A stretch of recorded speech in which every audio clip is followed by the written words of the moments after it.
tardes a todos. Bueno, hoy nos encontramos esta tarde en una edición más de Bisocial. En este momento tengo a mis dos colegas, a Alessandro Chiarello, a Natalia Beltramino. ¿Cómo están ustedes? ¿Qué haces, Sergio? ¿Cómo andás? ¿Todo bien?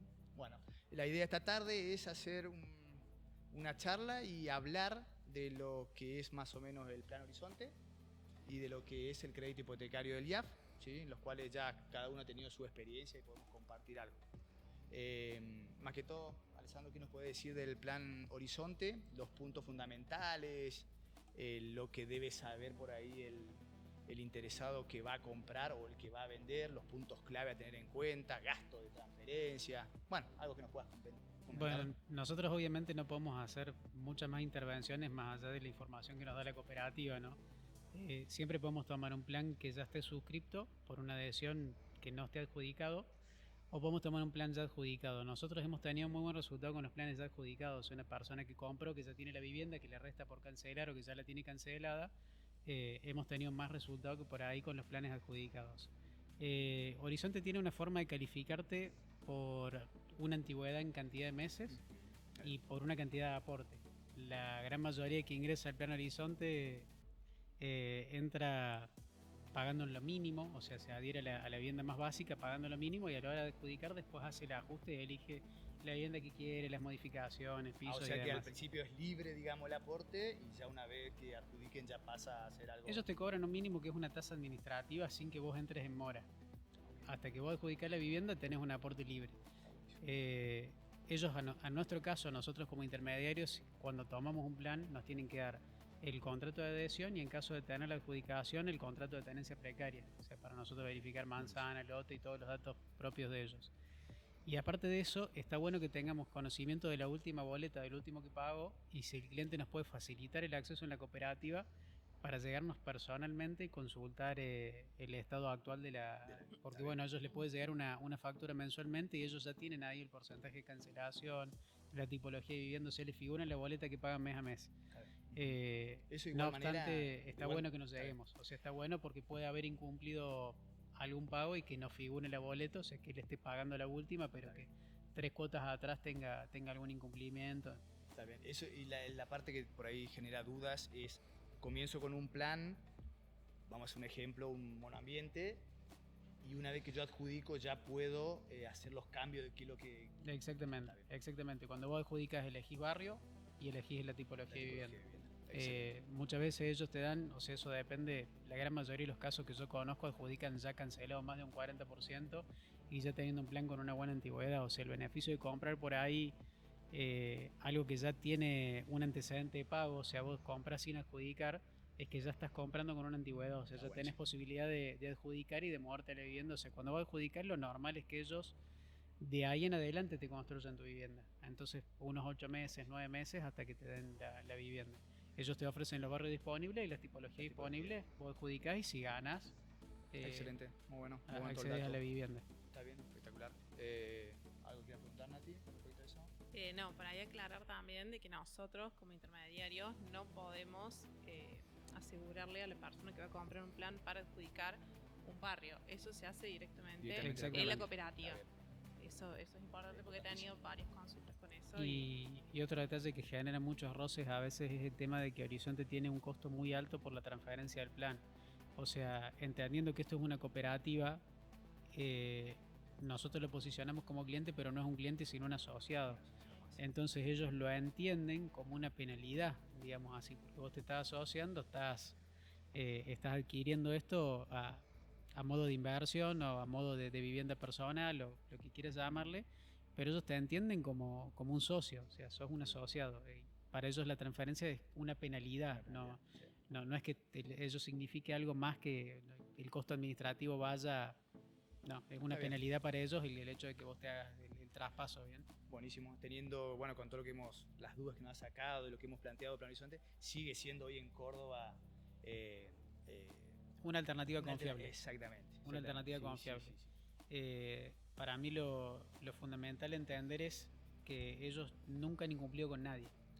Nunca han incumplido con nadie. Después te puede gustar o disgustar el sistema o la forma, por ahí lo que tiene que está siempre atado, o sea, no es que vos entrás y decís, che, yo particularmente quise ser cliente en algún momento de la cooperativa, porque a mí me interesaban barrios puntuales y ellos no te pueden garantizar que vos ingreses para ese barrio, porque eso va a calificar, por lo que hablamos recién, por la antigüedad, por los aportes, o sea, de repente si tenés una antigüedad de, no sé, 200 meses que estás aportando y nunca adjudicaste porque no te interesó, porque hacía un aporte chico, la prioridad la tiene la otra persona que hizo un aporte Bueno, por una antigüedad y por una determinada cantidad de tiempo. Claro, o sea, está por encima de uno que recién ingresa. Está bueno que esté aclarando porque justamente creo que ahí es donde vienen los clientes nuestros. Exactamente. Porque cualquier ciudadano va, ingresa al plan, pero nosotros tenemos los clientes de que quieren vender su propiedad y justamente acá lo importantísimo es la antigüedad que tiene. Entonces en el momento que compra uno, ya tiene esa antigüedad suficiente como para rápidamente poder adjudicar. Claro. Y no empezar de cero y lleva todo su tiempo. Y está bueno porque va de la mano con la visión de la cooperativa. O sea, la misma cooperativa te entiende como asociado, no te entiende como cliente. Entonces siempre te ofrecen, vos cualquier duda que tenés te puedes acercar, ellos te asesoran, cualquier consulta que tenés ellos te acompañan. O sea, como es complicado porque vos mensualmente no estás adjudicando cantidad de dinero, sino que estás adjudicando un porcentual. Entonces capaz que la vivienda el mes que viene aumentó 1.000.000 de pesos, pero vos tenés cancelado un porcentual, entonces tu plata también se incrementa en capital con ellos. Es una fuente de ahorro también, o sea, está muy bueno el sistema en ese sentido. Excelente. Bueno, Nati, creo que nos ha evacuado muchísimas dudas acá, Alessandro, así que vamos a descansar un poquito y nosotros podemos hablar, Nati, que tenemos experiencia o hemos tenido un par de cierres con lo que es crédito hipotecario IAF.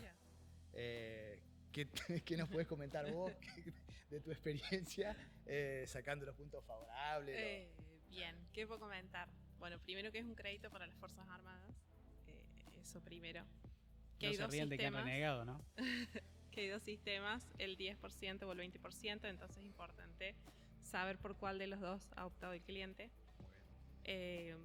Los importes que ellos manejan son bastante bajos, entonces se dificulta a la hora de buscar una vivienda, sobre todo en el radio de la ciudad de Córdoba. En el interior las posibilidades siempre son mucho más amplias. Exactamente, sí. Y como, bueno, documentación de la vivienda es fundamental, que tenga escritura perfecta y que tenga los planos totalmente actualizados y con final de obra.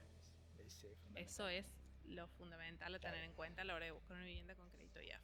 Bueno, calculo que te ha pasado como a mí también, y lo aclaraste muy bien, es difícil conseguir, ¿no es cierto?, con el monto que dan.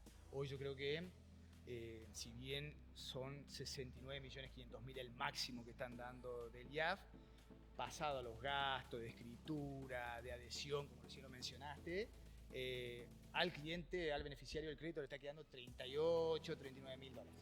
Exactamente. Lo bueno que sucede, como es un crédito combinado, por ahí la pareja militar, ¿sí?, pueden adquirir en convenio los dos y pueden adquirir el doble, si estamos hablando de unos 76.000 dólares, que eso es muy bueno para... Con lo cual las posibilidades ahí aumentan de manera muy considerable.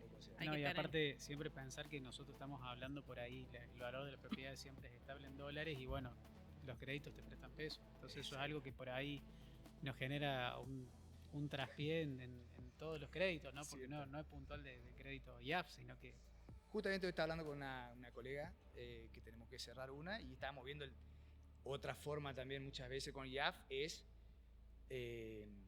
como bien lo dijiste, es en peso y hay que pasarlo a dólar porque las ventas son en dólares, es poner un piso y un techo por ahí en qué monto cerrar para que las dos partes dentro de todo, si fluctúa mucho como sucede en nuestra sociedad, queden un poco amparados, tranquilos de que si supera eso o baja mucho, se cerraría a un precio ya estipulado. Y aparte algo fundamental que bueno, es algo que es repetitivo entre nosotros, que siempre le recomendamos al cliente que nunca se largue a hacer una compra sin ningún tipo de ahorro. Porque gasto va a tener que afrontar, o sea, es imposible con este y con cualquier crédito. Por ahí algunos te dicen, che, dibujemos el valor de la propiedad, pero no pasa por nosotros, sino que después hay un tasador, o sea, hay una verificación posterior. Muchas veces algún tasador te puede colaborar un poco porque sabe que te puede llegar a variar el dólar, o sea, todas esas cosas están contempladas, pero hay mucha gente que hoy en día quiere comprar sin ningún tipo de capital y eso no nos permite cerrar operaciones y frustra a la gente porque uno va con la intención, va con el deseo, pero lamentablemente hay que tener porque los mismos gastos de la escritura hoy en día son elevados, o sea, si ellos no te pudieran prestar el 100%, que es lo que pasa con todos los otros créditos que no abarcan el IAF, genera muchas frustraciones en la gente. Creo que más de lo que está diciendo acá se han perdido operaciones, ¿no? En el medio por el movimiento del dólar, porque arrancas con una cotización de dólar de 1.400 y justo demoró mucho el plazo, el dólar se fue a 1.500 y sacarle cuenta es un montón de plata diferente. Exactamente lo que estás nombrando, Ale. Es fundamental. Ha pasado todo el tiempo. Sí. Pasa mucho y hay que tener en cuenta que ya liquida pesos, igual que todos los otros créditos. Pero bueno. No, y el IAF tiene una diferencia fundamental con los otros, que siempre van a ser pesos. Porque por ahí vos te estás haciendo un crédito bancario, los otros bancos, si bien te liquidan pesos en el momento, es muy factible que vos termines recibiendo dólares porque el cliente puede hacer la compra de dólar MEP o de dólar oficial. Hoy en día que ya se está pudiendo acceder al dólar oficial, que está valores similares, entonces él recibe pesos, inmediatamente compra los dólares y los retira para entregárselos al vendedor del inmueble. Pero el IAF no te permite eso, o sea, el IAF directamente te liquida pesos, o sea, es la única que hace la gran diferencia con y la todos los otros transferencia créditos. se hace en pesos directamente al vendedor. Pero al vendedor, claro, tal cual. O sea, nosotros en eso muchas veces tratamos de buscar una persona que nos haga el cambio en el momento como para poder solucionar un tema más, pero bueno, también es una gestión que corre por cuenta nuestra, de ver cómo resolverlo, ¿no? Totalmente, y aparte, como vos lo decís, ya saliendo de la parte del banco, sabemos que el cambiador ya no es el mismo de lo que va a figurar en el mercado, por lo tanto ya es un incremento más. ¿Sí? Estás comprando un dólar blue, en lo cual va a incrementar y ese gasto no estaba previsto. Así que bueno, son varias cositas las que me ha pasado. Sí, y algo para tener en cuenta también con respecto a lo que hablamos de los gastos extras. En el caso de IAF hay que tener en cuenta el costo del tasador y que el tasador va a cobrar por cada vez que va a una vivienda diferente. Y es un costo que termina siendo no menor, porque estamos hablando de unos 300.000 pesos por cada visita que el tasador haga a las distintas propiedades. Exactamente. Entonces, es fundamental a la hora de elegir una propiedad asegurarnos con antelación de que cumpla con todos los requisitos que IAF pide. Totalmente de acuerdo, Nati. Igualmente, como también me ha pasado, la propiedad tiene escritura, tiene planos, está excelente y resulta que después, para eso cada profesional interviene, ¿no es cierto? Y tenemos a la escribana que en el estudio de título encuentra algo. Sí, que en el año 1950 se hizo una donación y bueno, y eso, para eso hacer el estudio de título para ver si realmente va a poder avanzar. Sergio, y en este caso hay un periodo, por ejemplo, a mí me pasó con el Banco Macro, que el Banco Macro estudia los antecedentes 20 años hacia atrás. Y bueno, casualmente una de las operaciones que yo cerré no había ningún traspaso de propietario en 20 años hacia atrás.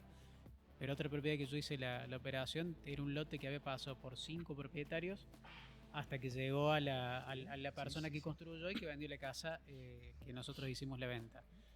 ¿Vos decís que investigan una buena cantidad de años hacia atrás o tienen... El IAF tiene 20 años. 20 años. El IAF tiene 20 años también. Sí. Y me ha pasado, como decís vos, que han sido de un solo propietario, donde ha sido excelente, no ha pasado nada. Varios propietarios, algo en el medio ha sucedido y complica un poquito la operación. Y también te quedan por ahí algunas cositas, como me pasó una vez, de un profesional que en ese año intervino, estaba teniendo problemas con la justicia. Eso hace que todo se complique. Sí, y eso es algo que no podemos manejar en lo absoluto. Totalmente. Porque de repente vos no podés investigar los antecedentes del escribano. Exactamente. Sí, nos ha pasado y ha habido casos complicados de un escribano que ya no tiene mala matrícula por algún movimiento sospechoso y bueno, hay que investigar también los antecedentes del escribano, la operatoria si estuvo bien hecha. Sí, nos ha pasado en más de una ocasión. En más de una ocasión. Bueno, y eso es importante tener en cuenta en realidad en los tiempos, de que por ahí son tiempos que uno no maneja ni tampoco los puede hacer que vaya a prever ni nada por el estilo. Son cuestiones que van surgiendo a medida que la operación va avanzando y bueno, uno ya maneja un tiempo estipulado porque ya ha sucedido varias veces, pero no siempre la misma. Pero no es exacto. A mí una operación, por un caso así, se me dilató un mes más. Y un mes más que si te varía una cotización de dólares es muy complicado. Se dilata la operación y bueno, fue explicarle al vendedor en ese momento de que había surgido esa cuestión, de que los expedientes estaban en fiscalía y demás, y que había que esperar a que fiscalía nos diera los protocolos para poder seguir avanzando. Simplemente eso es mantener la calma nosotros y poder contener al tanto vendedor como comprador cuando sucede una situación así que no está dentro de lo previsto. Y que es la función nuestra de mantener. Yo creo, con todo lo que hemos hablado y lo que me han explicado ustedes, algo que siempre trato de transmitir, ¿no es cierto?, al cliente comprador y vendedor es, si ambos están tranquilos, están convencidos de lo que quiere hacer, uno vender y el otro comprar, y se esperan mutuamente, todo el problema que haya se soluciona. ¿Sí? Totalmente. Acá el tema cuando manejamos créditos son los plazos, y los plazos son los que hacen que la operación por ahí muchas veces se complique. No, porque aparte hay una realidad. Yo, por ejemplo, ahora con el nuevo beneficio que nosotros incorporamos con Nación, yo les comentaba, yo presenté toda la documentación. Un día martes cargamos todo en la página interna de Más Hogares. El día jueves me estaba llamando el tasador, que fuimos a ver la propiedad inmediatamente, y la semana siguiente ya me estaba contactando la escribana. Ahora viene la parte más lenta, que es un costo que también el comprador tiene que asumir, que es el estudio de título. La escribana cobra 300.000 pesos por el estudio de título. Y bueno, cuestión lógica, o sea, ningún escribano, porque siendo tantos años hacia atrás, es válido que tenga su dificultad y que tenga su... A ver, son tareas que nosotros no entendemos porque no vamos a la parte legal, pero tiene su tiempo y su demora. Es la parte más lenta del proceso. Sí. Después, una vez que ya están listos los estudiados los títulos, pasa directamente la carpeta al banco con el OK y ya después te llaman para firmar, pero la parte más lenta es esa. Totalmente de acuerdo, sí. Ya lo hemos... Sí, complementar lo legal. Exactamente, veo que no ha pasado a ambos. El estudio de título, como vos bien lo comentaba, Ale, antes no se cobraba, no se pedía. El tema es que con el tiempo vas viendo que todo es tiempo, y si esa operación se cae, el profesional ya perdió su tiempo y no ha recibido nada, ¿sí? Entonces, ¿qué se buscó con eso? Es como hacemos hoy nosotros, una reserva de una casa. Se reserva, es dinero, pero eso queda tranquilo y se está trabajando. Lo mismo con la escribana. Se paga un dinero, ya queda reservada la propiedad y la escribana está trabajando tranquilamente, porque si se cae la operación, por lo menos hizo un trabajo y tiene su beneficio por el trabajo realizado. No, y aparte ni siquiera pasa por el beneficio, porque bueno, todos esos trámites para ellos también son pagos, ¿no? O sea, es una realidad también. Uno piensa que ellos, al ser escribanos, pero no es una cuestión de tiempo, ellos tienen que pedir estudios de matrícula, informes, o sea, y todos esos informes tienen costo, porque el registro de propiedad cobra por hacer esos estudios. Entonces ya ni siquiera pasa por el tiempo del profesional, sino porque el profesional tiene que afrontarlo. Después, obviamente, seguramente a la hora de la escritura termina siendo absorbido el gasto, pero bueno, es necesario. Es necesario. A mí me ha tocado, Nati, no sé si te ha pasado a vos, sí, profesionales, por ejemplo, de que, sabiendo la situación, ¿no es cierto?, más que todo con el crédito IAF, no lo cobran al estudio de título, se aseguran de cuando ingrese el crédito se lo van a cobrar, ¿no es cierto? Sí. Pero bueno, juegan a eso. O sea, lamentablemente saben que si la operación se cayó, ellos lamentablemente hicieron su laburo gratuito, por decirlo. Totalmente, me ha pasado. Bueno, eso también hay que tener en cuenta de que no es algo que dependa de nosotros, sino que depende también de cada escribano. No tenemos un listo de escribanos, este cobra, este no cobra. Eso depende de cada escribano. Entonces, bueno, por ahí en IAF, sobre todo, antes de elegir una escribanía, sería bueno que se puedan asesorar cuál es el profesional con el que ellos se sienten más cómodos, a través de recomendaciones o lo que sea.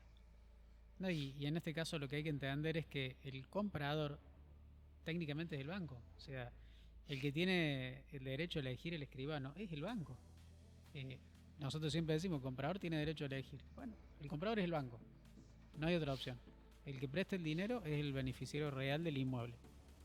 Es tan sencillo como eso. Ellos disponen cuál es el escribano y nosotros tenemos que seguir. Esa es la diferencia entre IAF y los créditos hipotecarios comunes. En el crédito hipotecario común, el banco es el que designa la escribanía. IAF elige el beneficiario. En el caso de IAF, elige el beneficiario y un listado que IAF les proporciona. Ahí, por ejemplo, con esa diferencia que marcaste, que estaba bien, el resto de los bancos son ellos, el IAF. Pero, por ejemplo, también, si bien en el IAF el beneficiario elige su profesional, los dos profesionales, tampoco el beneficiario recibe su crédito, ¿sí? Lo recibe la escribana y transfiere todos los fondos, ¿no es cierto? Al vendedor. Al vendedor, ¿sí? Entonces, exactamente. Es una media ahí puede elegir ciertas cosas, pero no puede disponer después de... Exactamente, sí. Así que buenísimo todo lo que hemos hablado, creo que han sacado bastantes dudas, más de uno siempre nos preguntamos esto, y si bien uno la teoría la tiene, pero está bueno explicarlo porque con todo lo que nos ha pasado, transmitir eso, realmente, ¿cómo es? Te saca el 2+2, que es la teoría. No siempre, No, nunca. Nunca. Siempre sucede. Y está bueno porque Nunca, la gente nunca nos da 2 más 2 4. No. nunca da. no hay así forma. que- Y siempre puede pasar algo en el medio que escapa puede. a nuestras Todo manos. todo Sí, solucionable. todo solucionable. Y bueno, y la idea nuestra está justamente en asesorarlo por todo lo que hemos pasado y brindarle lo mejor para que cada cliente pueda llegar a su objetivo, que es comprar o vender una propiedad. Así que creo que ha sido un éxito. Ale, muy agradecido por todo lo que fue. Igualmente para ustedes, pues todo muy bueno. Aparte todos aprendemos en el proceso, así que Yo acabo de captar 2 Plan Horizonte, así que me vino excelente. Me vino un lujo. Así que, Nati, muy agradecido por todo Excelente. lo que te ha pasado. Transmitirlo es muy importante. Así que, bueno, señores, nos vemos si Dios quiere en la próxima edición. Muchas gracias por todo.